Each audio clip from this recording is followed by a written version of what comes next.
Hey y'all, welcome back to Bookish Realm, or welcome if you're new here. We are here today to do another bit of like a discussion video because why not?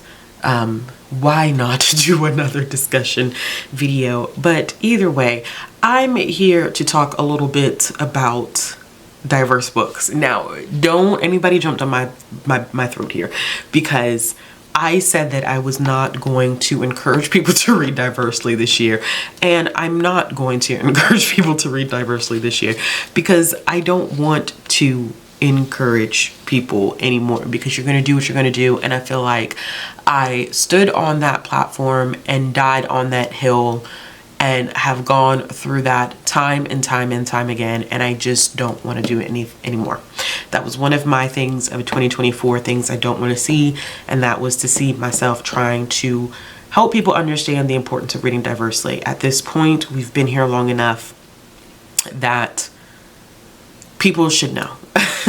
You should want to, and I can't make anybody want to. The only thing I can do is provide recommendations, show how I read, and then maybe it will pique someone's interest to do the same. That's the best that I can do at this point, because I'm at the point where I feel like I've done all I can do.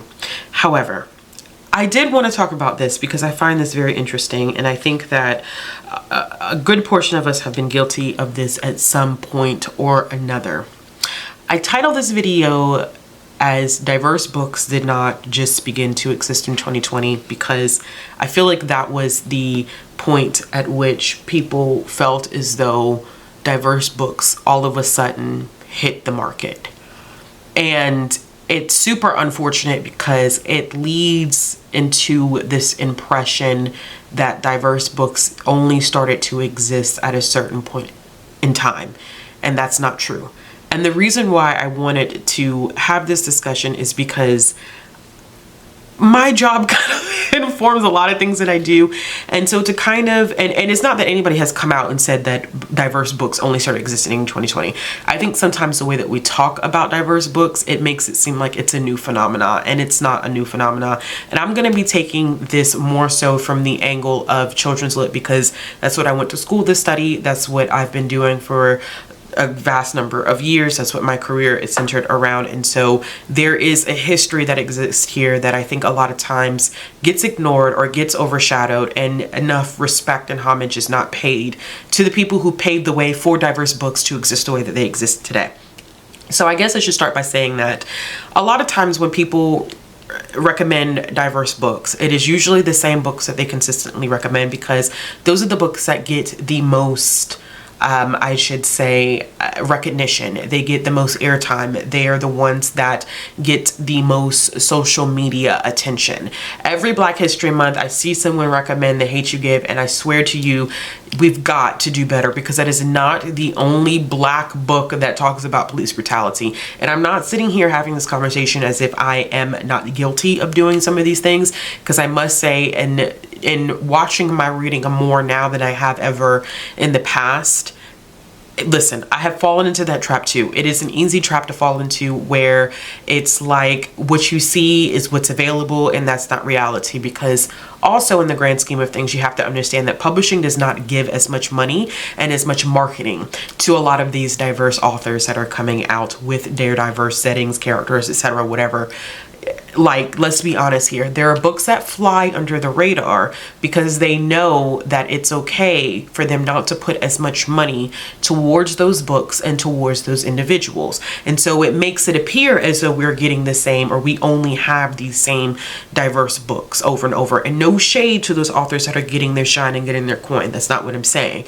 But it is also a scheme on behalf of publishing, okay? Because they can use those books as a quota whenever data is pulled, right? But then on the back end, when it comes time to really put the money where the mouth is, the money is not being put there into all of the authors in an equitable way. So that also is kind of a factor into why people will continuously see the same stuff. It's the community as a whole, it's publishing, it's the way that things are marketed. But friends, listen,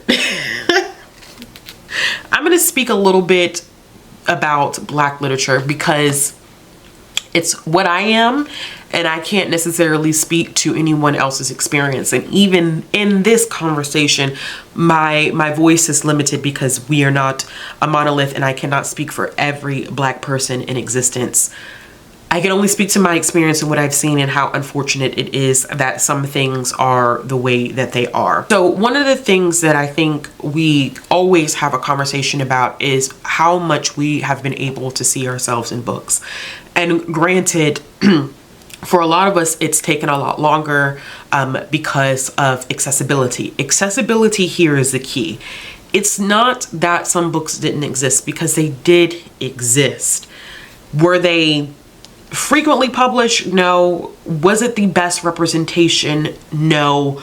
But they did exist. And sometimes I feel like because of our own personal experiences, and I'm including myself in this because I had to educate myself a lot in going to school, and also my experiences within my career, learning that my experience does not dictate what's actually happening in publishing all of the time. Meaning that there are books that are being published, but my access to them can be down to my financial standing. It could be down to what my library is doing, what they feel like is important, and what they're putting an emphasis on. I grew up reading some Black literature as a kid, okay? There were a couple of things that I feel like were a staple in my household, or were staple picture books that I always saw. Jerry Pickney was a very, very big part of my childhood. The Talking Eggs was a picture book that I vividly remember reading over and over and over again. Now, I was born in 91. Okay, so that picture book was published before then, or around that time. I can't remember the exact year, but let's just say that the Pickney family has been publishing books for a very, very, very, very long time. Now, did I see as many books with people like me? No. Was I interested in everything that came out with characters that looked like me? No. But you know, my grandmother gave me books like Roll of Thunder, Hear My Cry when I was 7, 8 years old. My point is being that I wish we would stop treating diversity in diverse books as if it is a new phenomena, and we take away the credit and the work that these authors, and I like I said, I'm speaking specifically with Black literature because I know that more than anything else in terms of children's lit and its evolution, right? It's frustrating sometimes when people look at authors like, and no shade, but when people look at authors like Danielle Clayton and Nick Stone and even Jason, who I love and adore, as being the first authors to do what they're doing. They're not. There are authors who paved the way for them. Now, Jason always pays his homage. He always. I remember the beautiful, beautiful, beautiful shout out and love letter that he wrote to Ashley Bryan when he passed away, which if you don't know Ashley Bryan, look him up. Big name in children's lit. But I think that sometimes because people don't know the history behind it, they look at certain things as if it's never happened before. I'm in the process right now of reading a book that features Black children that was published in 1979. And it's a YA book. Now, it's the best. That's a whole different conversation. But to pretend as if Black authors, or any author, and I keep going back to Black because it's what I know most in my studies and my research and what I have learned over time, I just don't like that we keep treating these newer authors who I read, who I respect, as if they were the ones, like these are the people who just came out of nowhere and started everything, and we're not respecting those who came before them. What about Sharon Draper? What about Mildred Taylor? What about the Pickney family? What about Ashley Bryan? What about all of these, Walter Dean Myers? What about all of these amazing writers who existed before this, that we've kind of just bypassed and pretend like they don't exist? We don't know that they exist. So then we paint this image that all of a sudden diverse books just came out of nowhere and these authors haven't done anything to pave the way. It's so disrespectful to the foundation that they have laid. And I kind of look at this at like how we look at history in general. If you don't know where you've come from, you don't know where you will go. If you don't know where you've been, how do you know where you're going from here? If you don't know the history of it, how do you look to the future? How do you make sure the same mistakes are not repeated? How do we continue to uplift these voices that have been here, who have done the work, who have fought publishing tooth and nail to be able to give, although it's not a lot, and publishing has a lot of work to do, they fought hard for authors to be where they are right now. That doesn't discredit the fact that authors are fighting now. It doesn't discredit the fact that publishing is still not doing what it's supposed to do. But I just feel some type of way whenever it's like, I don't know. I guess part of me just feels some type of way when I see people talk about diversity or recommend diverse books as if it is a phenomenon. And I feel like I have been so guilty of doing the same thing. I have found myself saying things that have discredited the work of people in the past, and I've never really made a video about it to this point. I feel like I've talked about it before. I've said stuff, you know, to people behind closed doors. I talk about it at my job, but I've never sat down and made a video and explicitly stated like, hey, you know what? Let's not just throw away these writers who have done amazing things to pave the way for those who have come, you know, for those who would come after them. Let's not treat diversity like it just started existing in 2020 during lockdown and during the death of George Floyd. Like, that was the biggest mistake I think that I've ever made in my tenure here in this community, is giving into having conversations about race and diversity. And it's so sad for me to say that, and probably people are like, what in the world? I think that was my biggest mistake. I think that was my biggest mistake because I think I helped cater and foster to how people perceive diversity now. And it's not just me. Like, I'm not taking, you know, I'm not that important of a figure in this community, trust me. But I do feel like the way in which we treated in diversity in 2020 has its repercussions now in 2024. I really do feel like it does have its repercussions, and I feel like I didn't help. I think the intentions were there, but now it has people looking at diverse books in a certain way as if they're new, and this is just something that just randomly started 4 years ago. And that, you know, people who are trying to use their platforms to encourage people to read diversely are asking them to do something that's new. And it's not new. Nothing about reading diversely or the existence of people other than white folks writing books. Like, they have existed.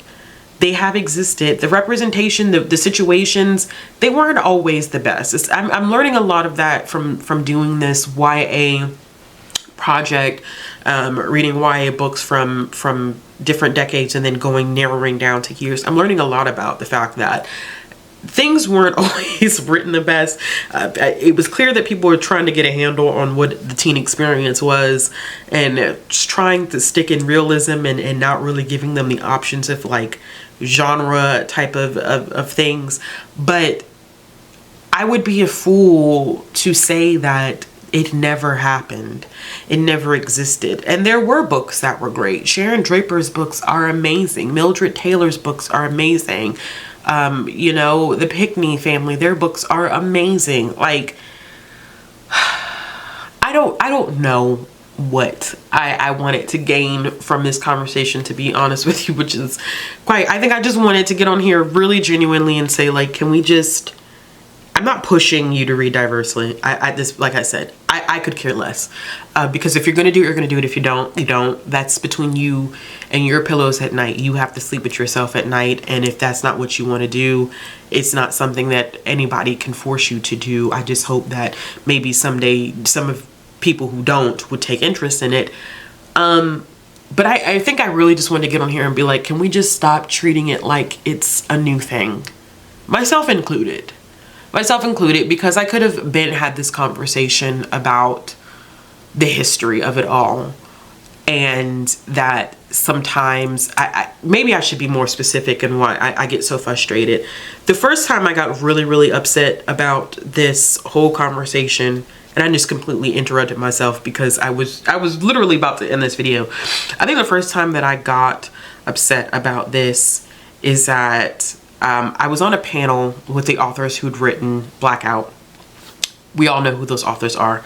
I was at a panel at a book conference, and somebody stated basically that they wrote Blackout because Black kids never get to see themselves in big love stories.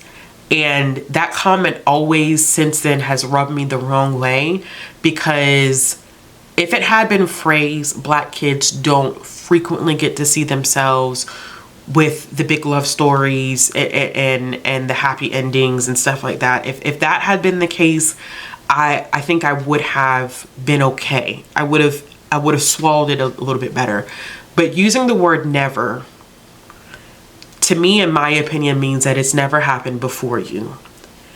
And in that moment, I think I just got so frustrated on behalf of every freaking Black writer that had come before them and had done the legwork and had fought to give Black kids the opportunity to see themselves in books, was completely negated, because now with things like social media, with libraries not being segregated, with access, you know, to different resources, with people really understanding the importance of their local libraries, like, things are different.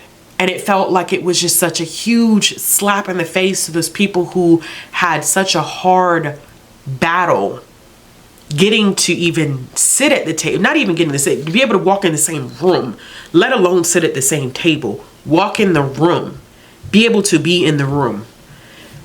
And that kind of like blew my mind, because that's how people look at diverse books. Like, if I don't know the history behind it, if I don't know who has paved the way, then it's never happened. And I'm the first to do it. And so then your readers look at you like you're the first to do it. And then they give you credit as being the first to do it. And that's not truth. So, with all that being said, diversity did not start existing in literature. And I'm speaking for youth literature. I'm not going to sit here and pretend that I'm well versed in adult stuff, because I'm not.